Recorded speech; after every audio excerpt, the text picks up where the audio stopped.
আসসালামু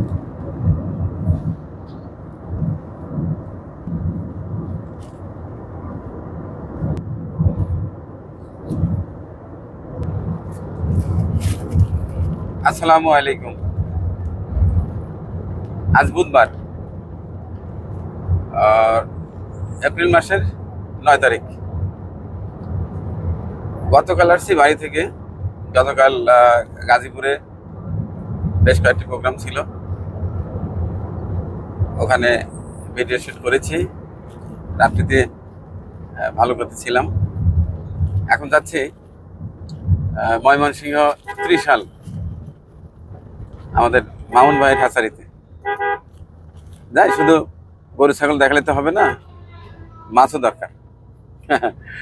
কালকে আমার একটা মজার ঘটনা ঘটেছিল। প্রোগ্রাম শেষ করে ওই আজমতপুর চৌরাস্তায় চমৎকার একটি মাছ ভাতের হোটেলে প্রবেশ করেছিলাম, কিন্তু মানুষ যে এত ভালোবাসে আমাকে, সেটি আমি আসলে অতটা ভাবতেই পারিনি। তো হোটেল মালিক আমাকে দেখে এতটাই খুশি হয়েছে যেটি আমি কল্পনাও করতে পারিনি। তো দেখি যে চমৎকার মাছ ভাজছে। হোটেলের মালিক মহোদয় নিজেই আমাকে দেখে যথেষ্ট আপ্যায়ন। ওনার হোটেলে যত মাছ ছিল সব ভেজে ভেজে এনে আমার টেবিলে সাজিয়ে দিয়েছে। আমি বললাম, তো ভাই এটা কি করেন? বলেন, না মানিক ভাই, আমার অনেক ইচ্ছে ছিল আপনাকে আজকে হাতের কাছে, অর্থাৎ আমার হোটেলে পেয়েছি, কারণ আপনি তো শত শত হাজার হাজার মানুষদের মেহমানদারি করান। আজকে আমি আপনাদের টিমের একটু আপ্যায়ন করব।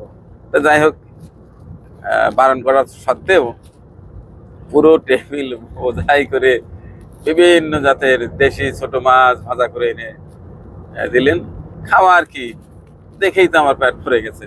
আর বিশেষ করে সত্যি কথা বলতে কি, আমি মানুষকে আপ্যায়ন করতে বেশি পছন্দ করি, নিজে অতটা খেতে পছন্দ করি না। তো যাই হোক, একটা ভিডিও আসছে, দেখবেন। তো ভাবলাম ভদ্রলোক এত আপ্যায়ন করছে, অন্তত আমার ক্যামেরাটা ভিতরে রেখে কি হবে। যাই হোক, কিছু ভিডিও শুট করেছি, ভিডিও দেখবেন। তবে কাল একটা স্টিল ছবি পোস্ট করেছিলাম, তা নিয়ে অনেকে অনেক কথা বলেছে। হ্যাঁ, এই সময়টাতে এত খাবার সাজিয়ে টেবিলে বসে খাবার খাওয়ার চিত্র প্রকাশ করাটা আসলেই অশোভন, সেটি আমি নিজেও জানি, সবাই জানেন আমার কর্ম সম্পর্কে। তবে কিছু কিছু সময় হঠাৎ করে কিছু অনিচ্ছাকৃত ভুল হয়ে যায়, আবেগে। ক্ষমা করবেন যারা এটিকে একটু আপত্তিকর চিন্তাধারায় দেখেছেন, তাদের উপরে রাগ করছি না। কারণ বর্তমান সিচুয়েশনে, যে যখন ফিলিস্তিনিতে আমার মুসলিম ভাই বোন বাচ্চা কাচ্চাদের উপরে অমানসিক নির্যাতন হচ্ছে, যে চিত্র মাঝে মধ্যে দেখি, অনেকে বলে, মানিক ভাই এটার জন্য কিছু বলছেন না কেন? আসলে আমার বলার ভাষা হারিয়ে ফেলেছি।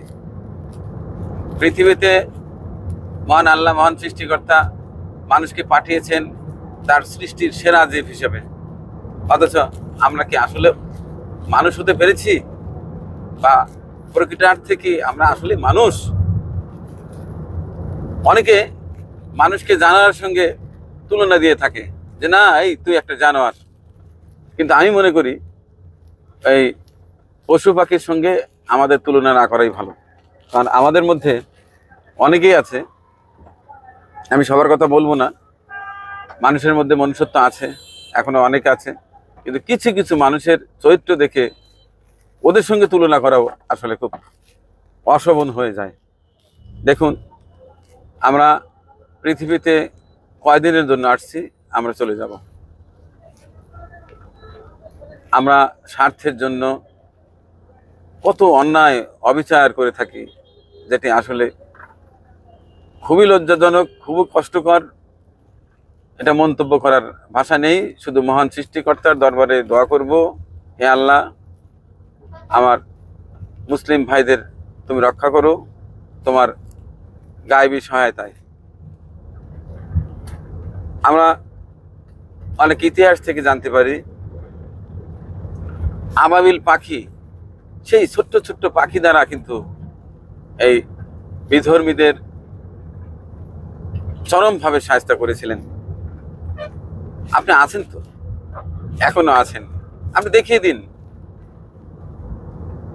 দেখিয়ে দিন যে অত্যাচারীরা পরপরে আপনি তো শাস্তি দেবেননি আমরা জানি, এই পৃথিবীতে একটু দেখিয়ে দিন। পাশাপাশি ফিলিস্তিনি ভাই বোন সহ গোটা বিশ্বের যত মুসলিম ভাই বোন আছে নির্যাতনের শিকার, তাদেরকে রক্ষা করুন। শুধু মুসলিম কেন, অনেক ধর্মের মানুষ আছে, আমি সবার জন্য দোয়া করি। মানুষ তো, আসুন আমরা সবাই মানুষ, সবার ভিতরে যে প্রকৃত মনুষ্যত্ব সেটি আমরা বের করানোর চেষ্টা করি, কারণ ক্ষণস্থায়ী জীবন, হিসাব দিতে হবে। যাই হোক, আজকে যাচ্ছি ধলা, এটি ময়মনসিংহ জেলার সেই কাজী নজরুল ইসলামের ত্রিশাল। এই এলাকায় এলেই বিদ্রোহী কবি কাজী নজরুল ইসলামের কথা মনে পড়ে। ছোটবেলা তার দুরন্তপনা ছিল অত্র এলাকাতেই, আমরা পাঠ্যপুস্তকে পড়েছি। কাজের সুবাদে আসা হয়েছে এর আগেও, ভালো লাগে, নিরিবিলি পরিবেশ, আর এলাকার রাস্তাঘাট বেশ সুন্দর, যেতে কোনোই সমস্যা হচ্ছে না। তো দোয়া চাই যেন সুস্থ থেকে কাজগুলো করে দিতে পারি, এবং কাজের মধ্যে অনেক সময় একটু ভুল ত্রুটি হয়ে যায়, সেটি ক্ষমা সুন্দর দৃষ্টিতে দেখবেন। কারণ আমি একটু মজা করতে পছন্দ করি। একঘেয়েমে কাজ করতে করতে অনেক সময় দেখা যায় যে মানুষ তো, অনেক সময় হাঁপিয়ে পড়ি, মনটা খারাপ হয়ে যায়, সেই জন্য কাজের মধ্যে একটু মজা করি। গতকাল আরেকটি বাড়িতে গিয়েছিলাম, তিনি যে আয়োজন করেছিলেন, আমার ক্যামেরাম্যানরা বললো ছবি তুলি, বললাম আপসাই, এটা আর তোলার দরকার নাই, এমনিতেই অনেক বকা শুনেছি, আর দরকার নেই। তো যাই হোক, সবার দোয়া চাই, মানুষ মানুষের জন্য, জীবন জীবনের জন্য, মহান সৃষ্টিকর্তা মহান আল্লাহর শ্রেষ্ঠ সৃষ্টি আমরা যেন সেটি ভুলে না যাই। সবসময় আমরা মানুষ, ভিতরের মনুষ্যত্ব জাগিয়ে আমরা কাজ করব, এই দোয়া চাচ্ছি। আল্লাহ হাফেজ।